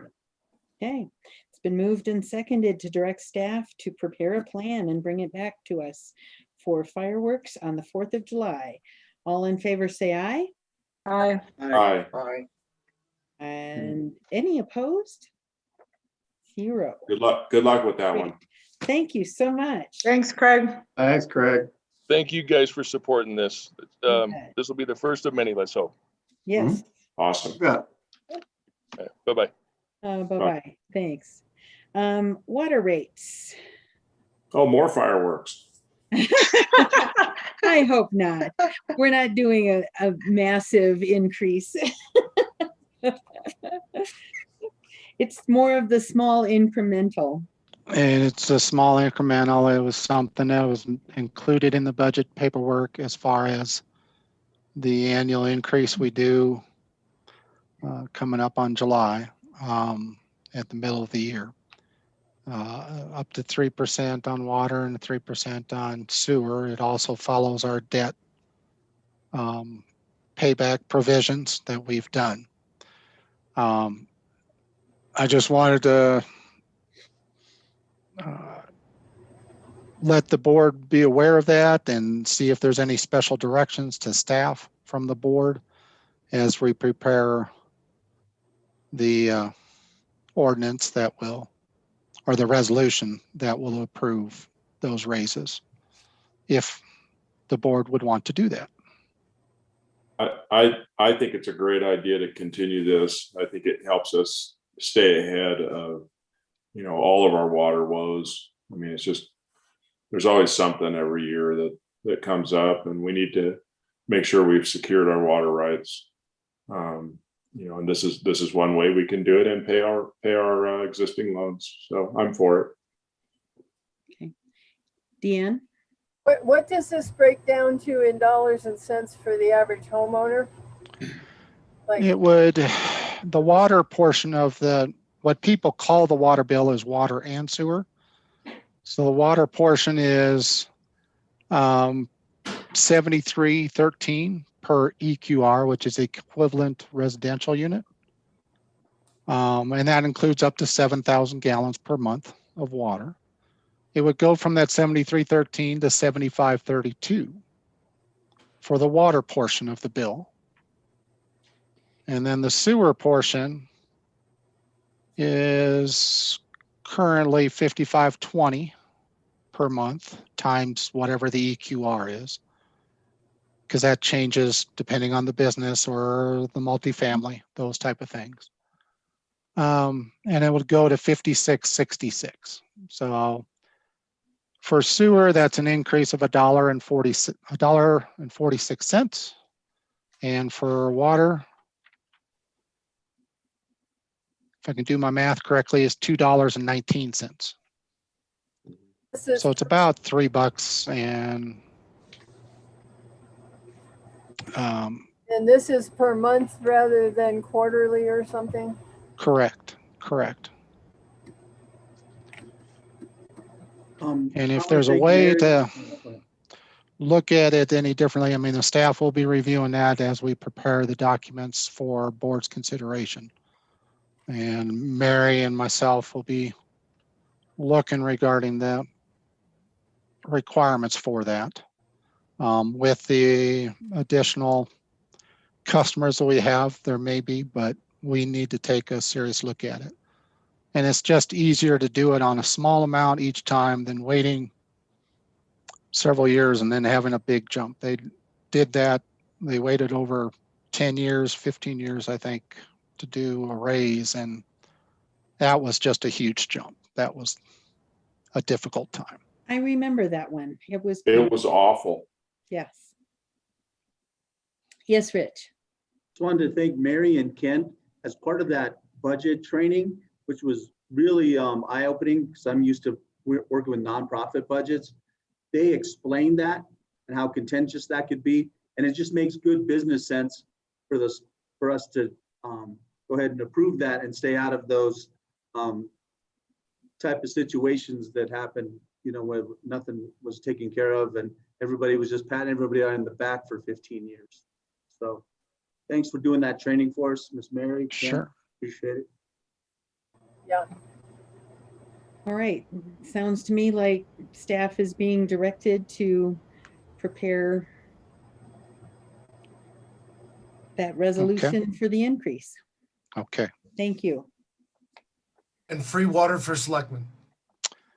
With our cars. Then I'll have to have different selectmen after that occurs, Rob. So Yeah, there's a little ethics problem there. Darn it. Okay, so just a reminder that at our next meeting, as Mary Smith brought up, we will be having a work session prior to our regular meeting, and CIRSA's general counsel will be presenting some board training, which they like to do after all new members come on board, and before we get too far into it, make sure everybody knows what's expected and what CIRSA CIRSA does a great training. I've been to many of them, and they do a good job of making sure that everybody knows what our responsibilities are here on the board, and making sure that we don't put the town's assets and reputation in jeopardy. So I'm looking forward to that. Any questions about that? Okay. Summer visitor parking. Kent's been getting some comments, so I thought he'd bring it up. yes, I've been getting some comments. I don't have a solution, but and that's probably one of the first rules is don't present a problem without any solutions. But I don't have a good solution for again, some complaints regarding the visitor parking in and around downtown in the neighborhoods. And I guess I'm just, after I put it on, I went, well, I don't have a way to go with this or a direction to go other than to raise a little bit of awareness, understand, and I know that it's been brought up before and there's been different solutions suggested that have not found an endpoint. So we don't have the street blocked off, but with the additional crowds and everybody, all of a sudden it's free reign the last few weekends, it seems like, as far as people coming up to the mountains, that it's getting more prevalent where there seems to be issues in the neighborhoods, and just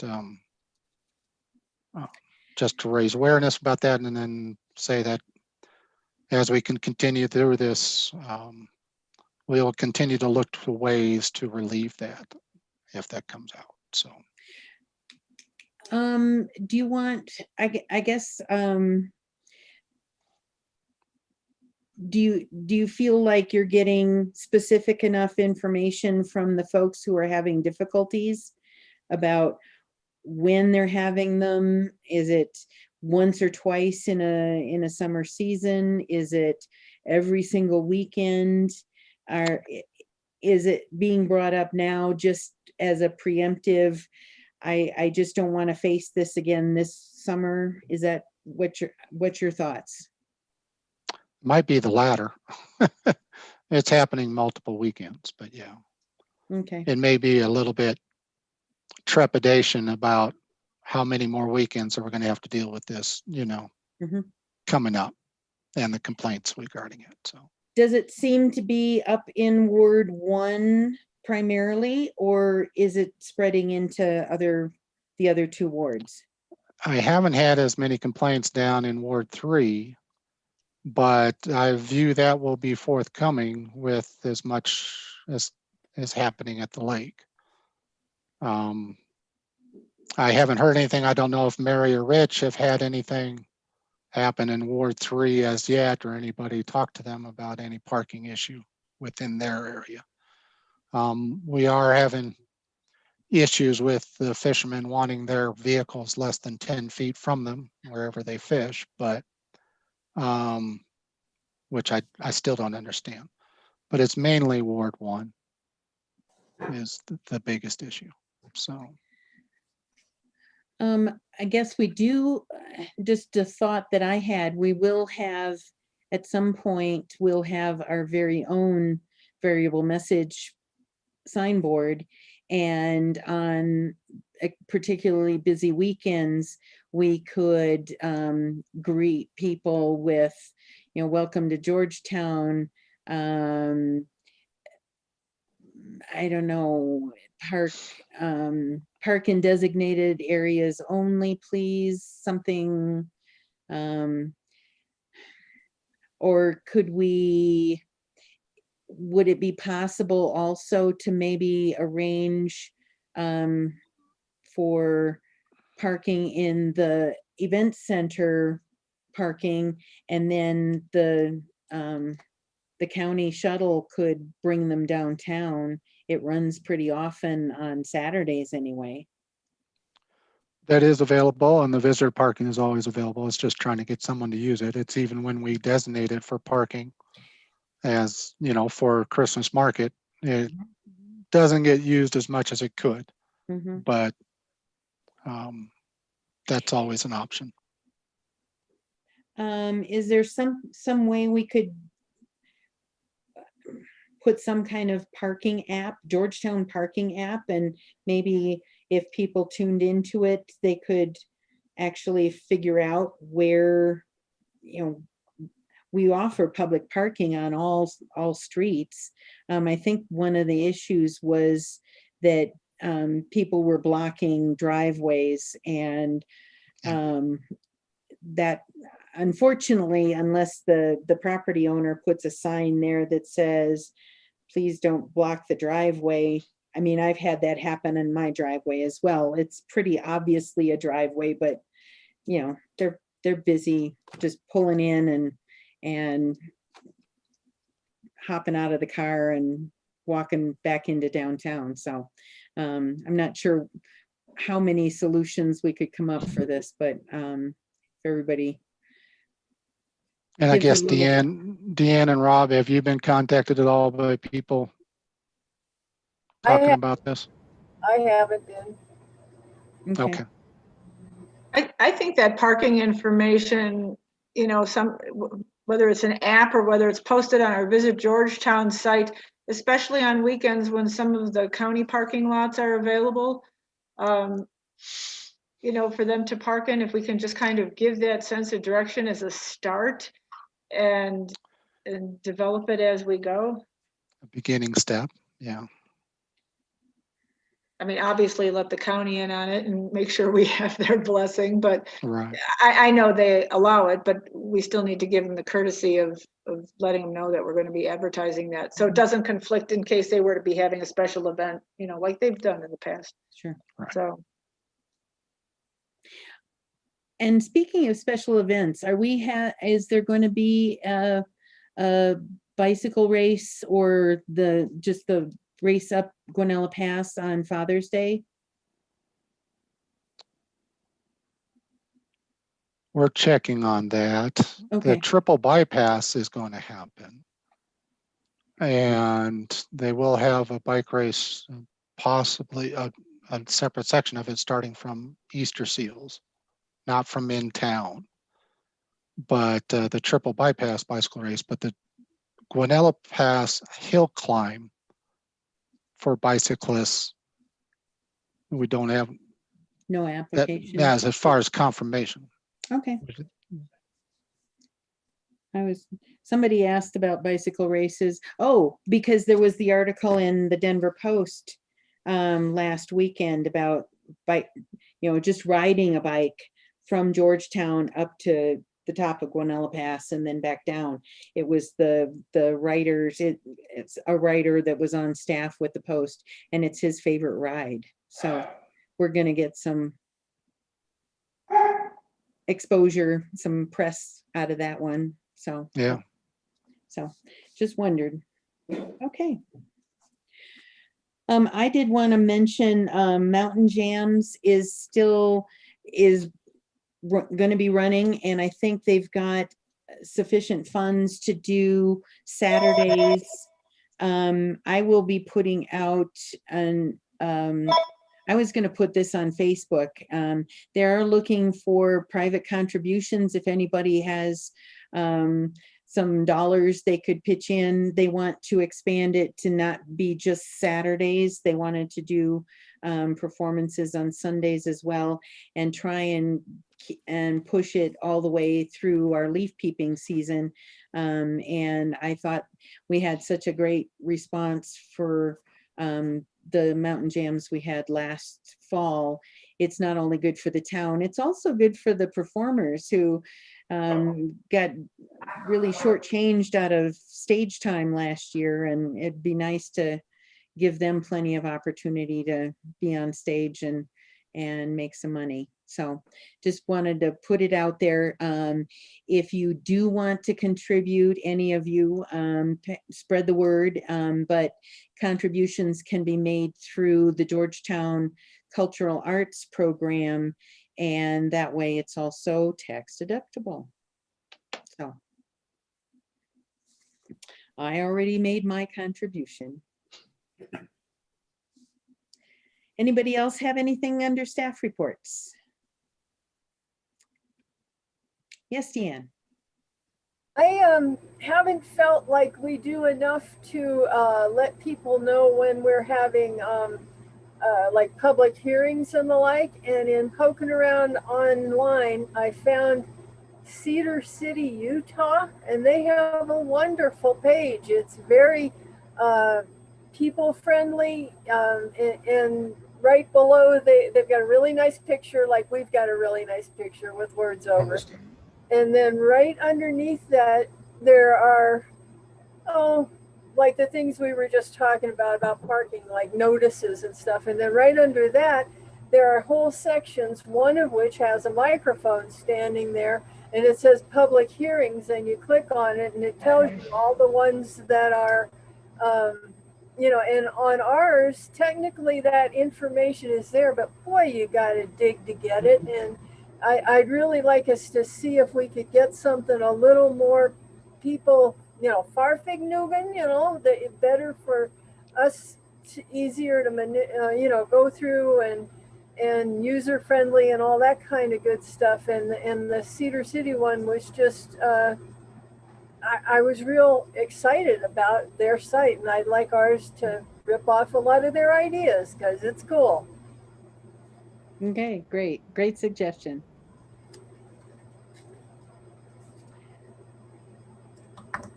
Anything else?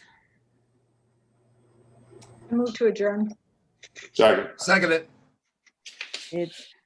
It's been moved and seconded to adjourn. All in favor, say aye. Aye. Aye. Any opposed? Didn't think so.